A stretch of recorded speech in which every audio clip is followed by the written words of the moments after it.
Late 1944. The Atlantic is cold. Gray water stretches in every direction, broken only by the wake of an American transport ship cutting steadily west. Below deck, hundreds of German prisoners sit in silence. Some are veterans of the Afrika Korps. Some were captured in Normandy. Some are barely 20 years old. They have been told very little. They know only this: they are being taken to the United States. In their minds, America is a question mark. A country of gangsters. A land weakened by decadence. A divided democracy too soft for real war. That is what they had been told. And then, after weeks at sea, the fog lifts. The coastline appears. Not ruined. Not dark. Not burning. Intact. Alive. As the ship moves closer to port, something becomes immediately visible. Light. Electric light. Factories lit at night. Rail yards active. Cranes moving. Ships loading. No blackout. No silence. No fear of bombers overhead. For men who had left behind a Germany rationed, bombed, and increasingly desperate, the first sight of America was not dramatic in the cinematic sense. It was worse. It was calm. And that calm spoke of something terrifying. Capacity. By late 1944, the United States had already been at full industrial mobilization for nearly 3 years. After the fall of the Afrika Korps in Tunisia in May 1943, thousands of German prisoners had begun arriving on American soil. But in 1944, the numbers exploded. After D-Day and the collapse of German lines in France, transports crossed the Atlantic regularly. By the end of the war, more than 371,000 German prisoners would be held in over 500 camps across the United States. That number is documented. That scale is recorded. And yet numbers alone do not capture what those men saw. America was producing a B-24 Liberator bomber approximately every 63 minutes at peak output. One Liberty ship could be completed in less than 5 days. Factories ran around the clock. Automobile plants had become aircraft plants. Refrigerator factories made machine gun parts. Typewriter manufacturers produced precision components for artillery. This was not propaganda. It was logistics. And logistics win wars. For prisoners stepping off trains into Midwestern towns, the shock was not hostility. It was abundance. Food. Electricity. Trucks everywhere. Rail lines busy at all hours. Farm fields larger than German provinces.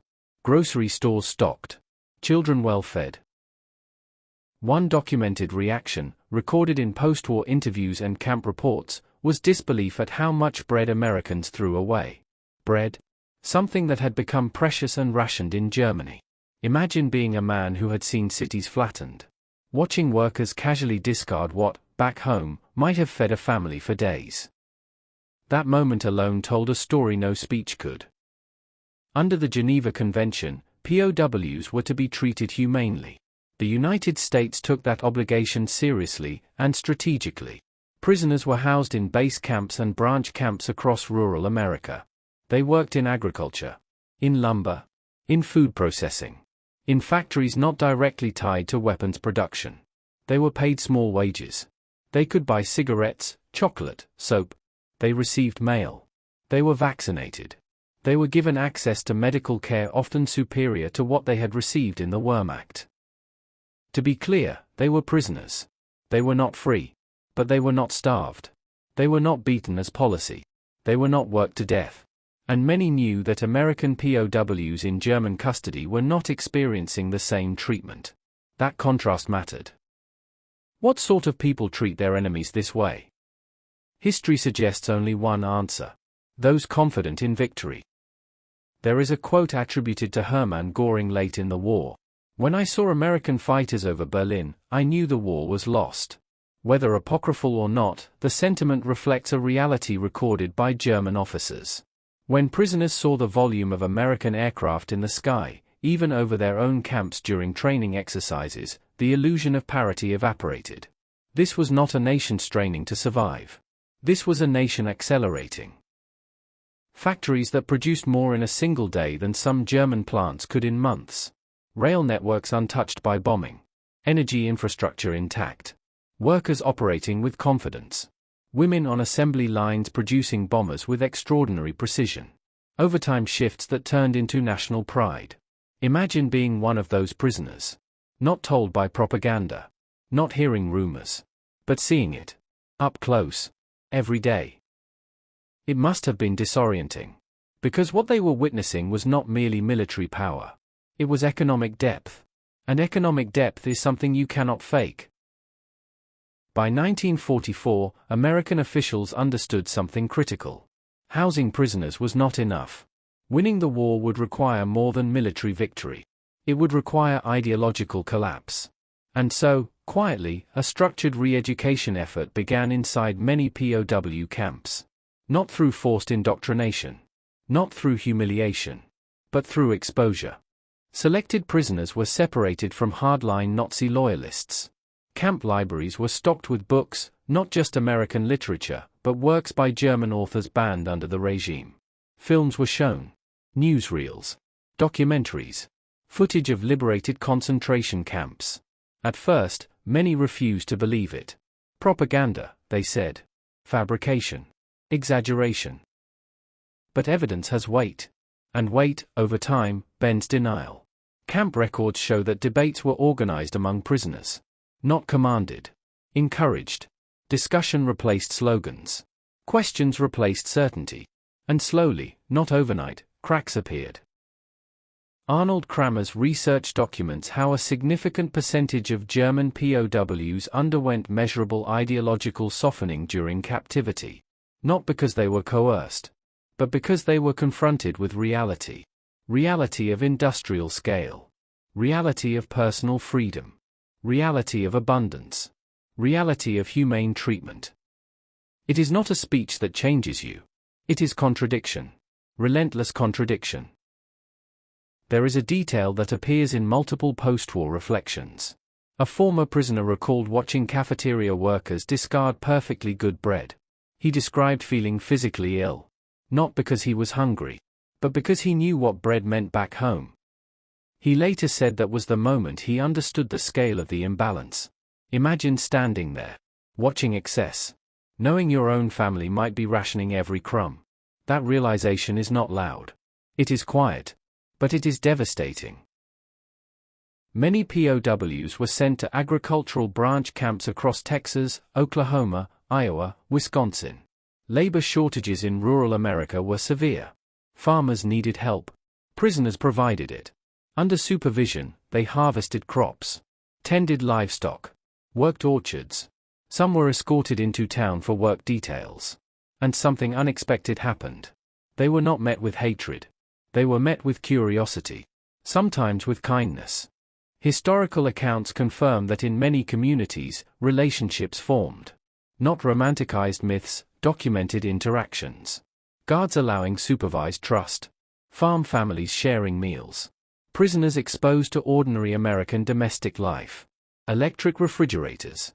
Radio broadcasts. Sunday church services. Children playing in yards untouched by bombing.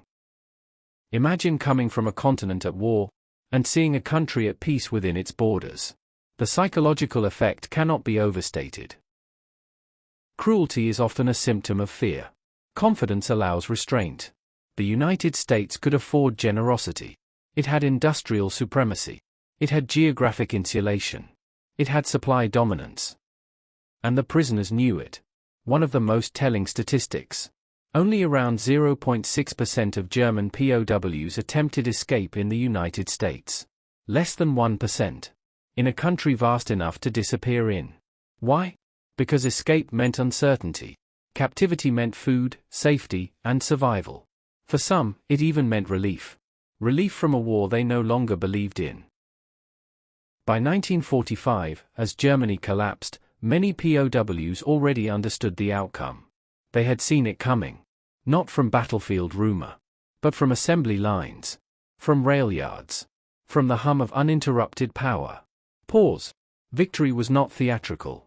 It was mathematical. Industrial arithmetic. And it had been solved years earlier. When the war ended in 1945, the Geneva Convention required repatriation. German POWs were gradually returned to Europe. Most passed through France or the United Kingdom for temporary labor before being sent home. To to cities reduced to rubble, to infrastructure destroyed, to uncertainty, to political division. But something remarkable happened in the years that followed.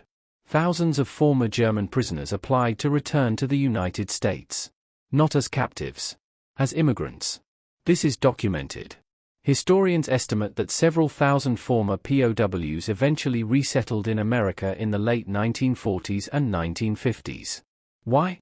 Because they had seen something few Europeans had seen firsthand during wartime: stability, opportunity, scale, and dignity. Imagine fighting against a nation, being captured by it, and later choosing to build your future there. That is not coercion. That is transformation. The POW experience became, in many cases, a bridge. Men who had been raised inside a totalitarian system returned with direct knowledge of a functioning democracy. They had seen elections, free press, open debate, religious diversity, private enterprise, and industrial output without central collapse. Some would later participate in rebuilding West Germany. Some entered politics. Some entered business. Some never spoke publicly about their ideological shift. But historians consistently note that exposure mattered. Exposure changes perception. Perception changes allegiance. President Franklin D. Roosevelt had called the United States the arsenal of democracy. At the time, it was a rallying phrase. By 1944, it was an understatement. The arsenal was not just weapons. It was logistics, agriculture, energy, transportation, manufacturing, human capital. And perhaps most importantly, it was confidence. Confidence so deep that it did not need cruelty to assert itself. Before we close, 4 final details. 4. Fitting, perhaps. 1. At peak production, American shipyards were launching Liberty ships faster than German U-boats could sink them. The math of war had turned irreversible. 2. More than 500 POW camps operated across the United States during the war. In many communities, their physical traces have vanished, but the records remain. 3. Only a fraction of 1% attempted escape. Not because they loved captivity, but because survival, dignity, and food were assured. 4. In post-war interviews, multiple former prisoners described the same realization. We understood then, they were stronger than we had ever imagined. Strength. Not just in weapons, but in system. There is a difference between defeating an enemy and convincing him he was wrong to oppose you. America did both? Not perfectly. Not without flaws. But decisively. The factories mattered. The bombers mattered. The ships mattered. But for hundreds of thousands of prisoners, what lingered decades later was something quieter. A memory of unexpected humanity. Of abundance beyond comprehension. Of a nation so certain of its strength that it could afford mercy. Strength that is insecure shouts. Strength that is certain does not need to.